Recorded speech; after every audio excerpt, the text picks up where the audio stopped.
दोंतुलम्मा तल्ली नर्मदा और कृष्णा की पवित्रता का प्रतीक।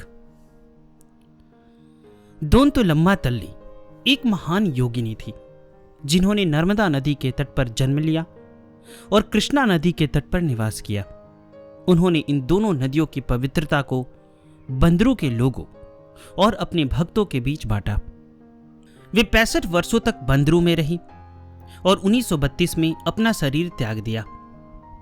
उत्तरी भारत में महिलाएं पानी के बर्तनों और घड़ों को दोंतुला के रूप में अपने सिर पर ढोती है। शुरुआती दिनों में यह योगिनी अपने सिर पर पानी के बर्तनों यानी दोंतुला को ढोती थी, जिसके कारण बंदरों के लोगों ने उन्हें दोंतुलम्मा नाम दिया। दोंतुलम्मा के पहले 60 वर्ष के जीवन के बारे में कुछ भी नहीं पता है। कहा जाता है कि वे नर्मदा नदी के किनारे एक गांव में सूर्य नारायण बंजारा की पत्नी थी। एक दिन जब वे अपने पति को खेत में भोजन ले जा रही थी तो उन्हें एक योगी के दर्शन हुए। योगी ने कहा, अब से तुम्हें सांसारिक बंधनों को छोड़कर ज्ञान और ध्यान में रहना चाहिए। अपने पति से अनुमति लेकर आओ। उन्होंने अपने पति से अनुमति ली और उस महान योगी के पास वापस आ गई। योगी ने उन्हें दीक्षा दी। इसके बाद वे कई पवित्र तीर्थ स्थलों, जंगलों और गांवों में घूमती रही।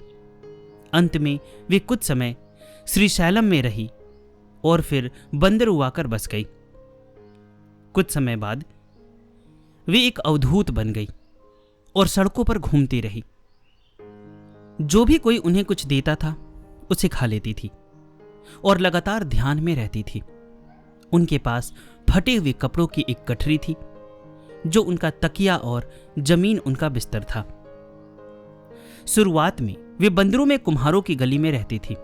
बाद में वे जगन्नाथपुरम में तम्मू मूला स्वामी कुंड के पास चली गई। मूला स्वामी एक धनी व्यक्ति थे। उन्होंने दोंतुलम्मा को पागल समझकर उन्हें नजरअंदाज कर दिया। एक दिन एक लड़की का गले का हार बाजार में गिर गया और दोंतुलम्मा के हाथ में आ गया। दोंतुलम्मा ने इसे अपने कपड़ों की गठरी में सुरक्षित रखा और कहा कि जब मालिक आएगा तो वह इसे वापस कर देगी।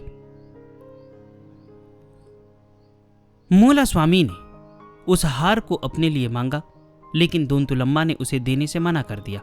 गुस्से में मूला स्वामी ने उन्हें मारने के लिए लाठी उठाई। जैसे ही उन्होंने लाठी उठाई, उनका हाथ उठा हुआ ही ऊपर की तरफ रुक गया। इस घटना से मूला स्वामी को दोंतुलम्मा की महानता का एहसास हुआ। उन्होंने दोंतुलम्मा के चरणों में गिरकर क्षमा मांगी। दोंतुलम्मा ने उन्हें क्षमा कर दिया।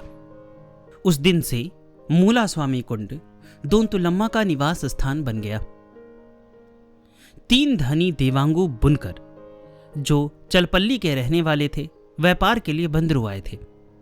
उस रात वे बेजवाड़ा रोड के पास एक गली में एक घर के बरामदे में सो गए। उनके पास ही दोंतुलम्मा पुराने कपड़ों की गठरी के साथ सो रही थी। आधी रात को वह उठी। यह पागल औरत क्या करेगी, यह सोचकर वे तीनों उसे देखने लगे। तभी उन्हें एक अद्भुत दृश्य दिखाई दिया। उनके सामने दोंतुलम्मा की आंखों से सूरज की किरणों की तरह चमकती हुई चमक निकली। भय, भक्ति और श्रद्धा से भरे उन तीनों लोगों ने उसे एक तपस्विनी के रूप में पहचाना। वे सोच रहे थे कि उसे प्रणाम करे या नहीं। तभी दयालु दोंतुलम्मा उनके पास आई और मधुर मुस्कान के साथ अपनी पुरानी कपड़ों की गठरी से 3 मिर्च के गोले निकाले और उन्हें दे दिए। उन्होंने सोचा कि यह महाप्रसाद है और उसे अपने मुंह में डाल लिया। मिर्च का गोला मीठा होने पर उन्हें और भी आश्चर्य हुआ। उन्होंने दोंतुलम्मा को प्रणाम किया और रात भर उन्हें देखते रहे। सुबह सुबह चलपल्ली जाते समय उन्होंने विदा ली। दोंतुलम्मा ने इशारे से उन्हें आदेश दिया कि जब भी वे बंदरू आए उसके पास जरूर आए। उस दिन से वे हर हफ्ते दोंतुलम्मा से मिलने जाते थे और उनका आशीर्वाद प्राप्त करते थे। धीरे धीरे वे ज्ञानी बन गए और भगवान के दर्शन प्राप्त किए। इन धनी लोगों के माध्यम से दोंतुलम्मा की ख्याति बंदरू, चलपल्ली और आसपास के गांव में फैल गई।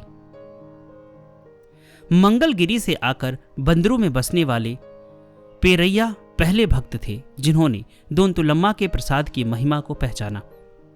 दोंतुलम्मा मिर्च, प्याज और नमक मिलाकर एक गोला बनाती थी और उसे भक्तों को प्रसाद के रूप में देती थी।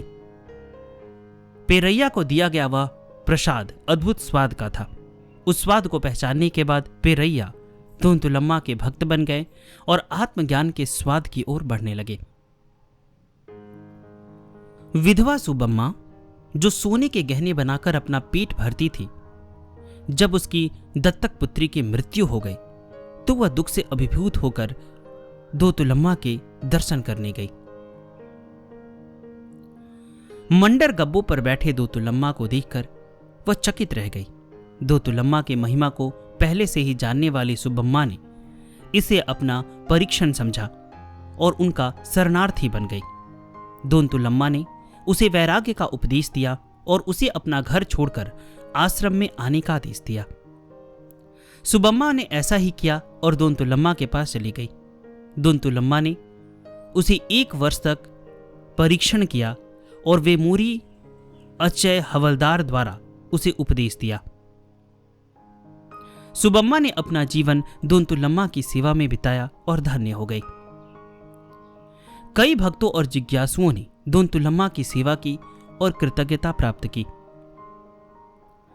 कारूमूरी कृष्णमूर्ति, जो थोड़े साहित्यिक ज्ञान वाले थे, महानुभावों के शिष्य थे। उन्होंने दीक्षा प्राप्त करने के लिए दोंतुलम्मा की शरण ली। दोंतुलम्मा ने उन्हें मंत्रोपदेश दिया और गुरु प्रार्थना करने के लिए कहा। उनके मुख से अत्यंत भावपूर्ण कलाकृति प्रार्थना गीत के रूप में प्रकट हुई। शेषगिरीराव, जो आंध्र गंधर्व के नाम से जाने जाते थे, बंदरू में प्रसिद्ध संगीत विद्वान हरि नागभूषण के पास संगीत का अभ्यास करते थे। वे कभी कभी पाठ छोड़कर दोंतुलम्मा की सेवा में रहते थे। इस कारण एक बार गुरु जी ने शेषगिरीराव को दंडित किया तो दोंतुलम्मा ने उन्हें फिर से गुरु जी के पास जाने की आवश्यकता नहीं बताते हुए अपनी कृपा से उन्हें महाविद्वान बना दिया। दोंतुलम्मा के अंतिम 5 वर्षों में उनके पैरों ने काम करना बंद कर दिया।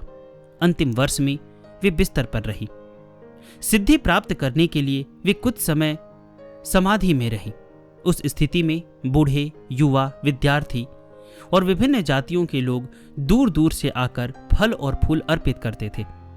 दोंतुलम्मा के दर्शन से ही उनकी मनोकामनाएं पूर्ण होती थी। दोंतुलम्मा का देहावसान 9 फरवरी सन 1932 को हुआ था। तब से हर साल माघ महीने में उनके समाधि दिवस के 11 दिनों तक आराधना उत्सव मनाया जाता है। अगर आप लोगों के पास दोंतुलम्मा माता की और भी जानकारी है तो डिस्क्रिप्शन में मेरा व्हाट्सएप नंबर दिया गया है, आप मुझे मैसेज कीजिएगा। मैं चाहता हूँ कि जितना मुझे उनका फ़ोटो मिल पाया, समाधि स्थान का तो वीडियो वगैरह नहीं मिल पाया, तो अगर आप लोगों को पता है, आप लोगों के पास है, तो कृपया मुझे व्हाट्सएप पे अवश्य भेजिएगा ताकि मैं और भी भक्तों को उनका दर्शन करा सकूं।